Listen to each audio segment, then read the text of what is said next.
Get a grip while the getting is good before the game turns 10% skill and 90% Hollywood. This is Mark Bell from SuperTraining.tv, Super Training Gym, the strongest gym in the West, answering more questions today for the Power Project, brought to you by HowMuchYouBench.net, the Slingshot, and the only strength magazine in the world, thepowermagazine.com.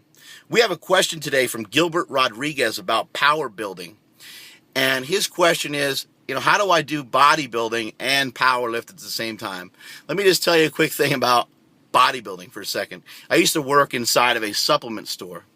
And when I worked inside that supplement store, I would every once in a while approach people that I thought looked like powerlifters, because I was trying to make a group of powerlifters at a local Gold's Gym down there. And the mecca of bodybuilding, the Gold's Gym, the big dogger down there.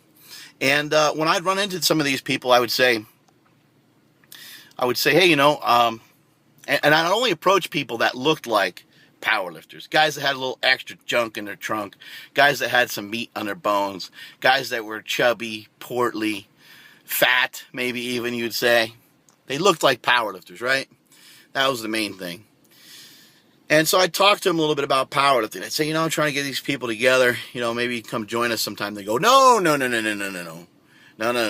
not a powerlifter. I'm a bodybuilder. And I'd say, oh, yes, of course you're a bodybuilder. It looks like you've been building something over the last couple of years, but a better body certainly isn't one of them. So that always struck me as funny. If you're going to go around saying you bodybuild, you should look like you work out. Even if you're going to go around saying that you power lift, you shouldn't be a big fat son of a bitch. You should look like you train, you should look like a savage, and you should look like you're ready to lift something big. Anyway, the other great one that I always liked was when guys would come up to the counter and they'd look like shit and they'd tell me that they were bulking. And I'd be like, dude, it looks like you've been bulking for the last 25 years of your life. Maybe it's time to finally shift into that cutting phase that you've been talking about for so long. Anyway, back to the question. Basically, all you need to do is front load your workouts with heavy lifting. So whatever routine or split or whatever, I'm not going to try to pretend to be a bodybuilding expert. Whatever type of thing you're going to do, whatever type of routine you're going to follow, just make your first couple lifts heavy, whether it's a curl, whether it's a tricep extension, whether it's a squat, whether it's a deadlift, whether it's a bench press. Just make it heavy. Just work up heavy first, even like a bent over row. Work up heavy first, and then do your bodybuilding type stuff. So, for example, real quick, you do a heavy deadlift, you work your way up to a heavy triple. Let's say you do a triple with 400 pounds. Lighten the load up and do a couple sets of 6 to 8 reps. And maybe follow it up with some shrugs, follow it up with some bent over rows. Then you got some maybe some pull-ups, some lat pull-downs, blah, blah. Just so that day's kind of dedicated to back training.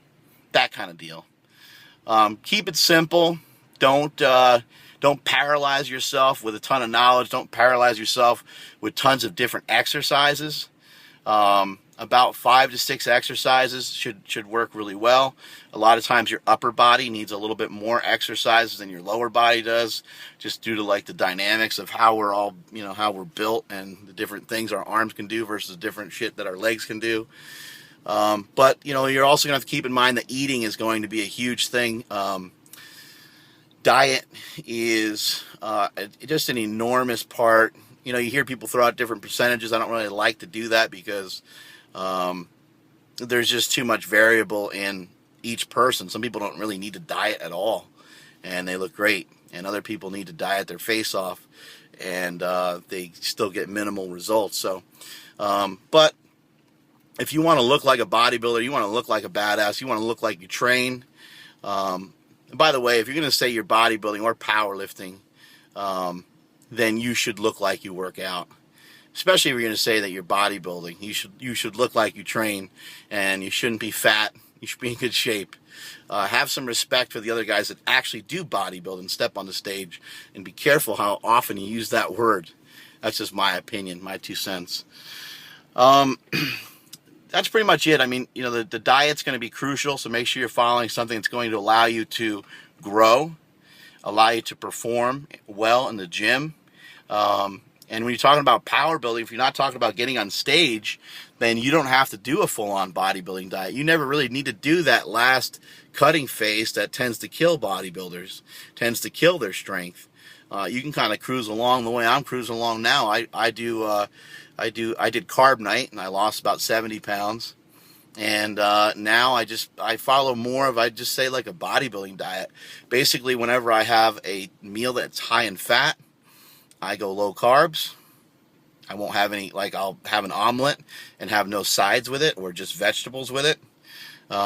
If I want to have pancakes, let's say in the morning, which is rare for me, but if I do want to have, pancakes or something like that, I'll just eat egg whites. So I cut out the fat when I eat the carbs, and I cut out the carbs when I eat the fat. Having all of it all together all the time can be too much. A typical standard bodybuilding routine, standard bodybuilding program has carbs, fats, and protein in every single meal.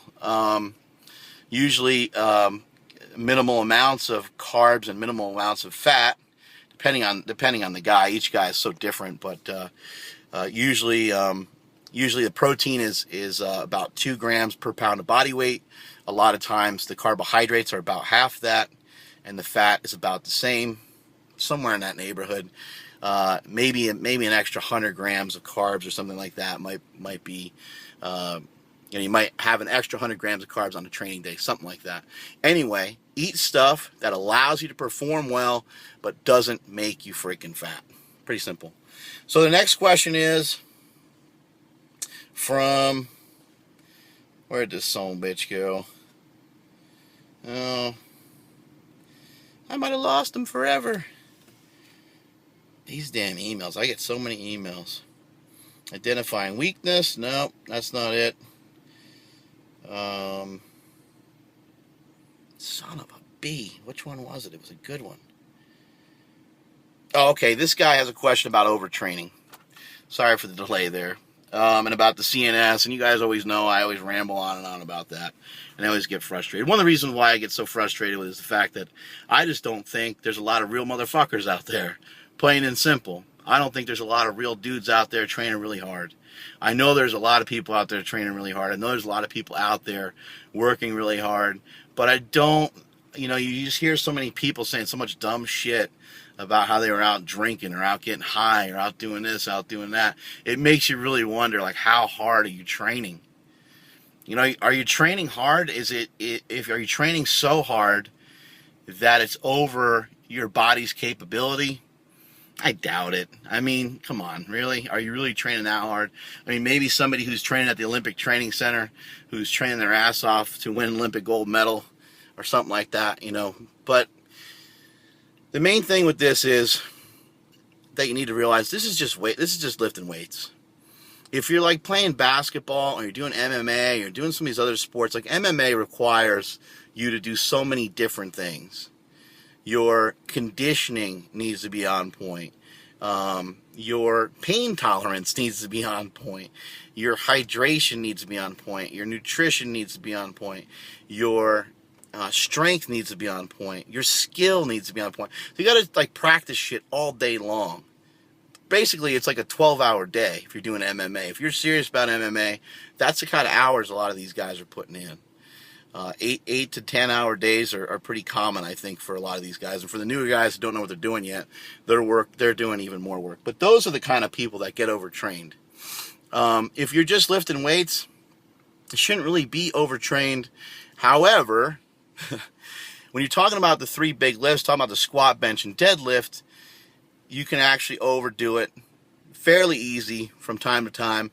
If you're going heavy all the time, if you just go heavy on the same movements all the time, it's really going to wear you out. So you have to figure out different stimulus to get to in order to not wear yourself out. And that's the whole point of the conjugate system. That's the whole point of my theory about underloading. Underloading is basically a theory of, let's say you can do 500 pounds for a single of a deadlift, 500-pound deadlift for a single, but you can only do 435 while standing on 3 mats, a deficit deadlift. That's going to have a different response on your body, even though they're both hard. It's going to have a different impact on your body overall. Let's say you can pull 500 with a belt, and let's say you can only pull 455 without a belt. Again, those are going to have slightly different responses on your body. It's going to feel different. And now when you start to talk about, adding gear, or then you start to get even more variables, or adding a band, or adding a chain. And now you start to get tons and tons of variables on the different amounts of actual weight that you're using. And that is what you want to try to work towards, in my opinion. You want to try to trick your body a little bit. Another option is to simply, just like with a movement like a deadlift, you're mentioning deadlifts are pretty brutal. A movement like a deadlift, just deadlift every other week. You kind of mentioned here, this is a great point. You mentioned, like, if overtraining and undertraining are going to lead to the same results, would it be more optimal to kind of undertrain? Yes, it would be. And you also kind of mentioned that it's very difficult to have optimal training, or to be training optimally all the time. And again, you're 100% right. You're always going to be either overdoing it or underdoing it. It's always going to be like that. I think a simple thing to realize is that when you're training heavy, when you're training hard, just because you can doesn't mean you should. Stopping short on an exercise doesn't mean that you're a pussy. It means that you realize that you're in it for the long haul. You're in it for a long period of time. I feel like myself, on my deadlifts, I feel like I deadlift too heavy sometimes. Even though I'm not a strong deadlifter, but I feel like I go a little bit too heavy because I'm trying to hit these certain numbers on the deadlift. And so I'm almost trying too hard. Whereas if I didn't care about it as much, and I was a little bit more relaxed about it, and let the strength just come to me rather than try to force it, I would probably be further ahead. And so with recovery in mind, always make sure that your sleep is intact, make sure your diet's intact, and all these other things. But again, keep in mind that you are a lifter, and lifting weights is your thing. You don't have much else to worry about other than lifting hard and eating well. Obviously, you got your everyday life in there too, but lifting hard and eating well. So you shouldn't be so run down from your workouts. And my point about the central nervous system and overtraining is always just the fact that don't train like an idiot.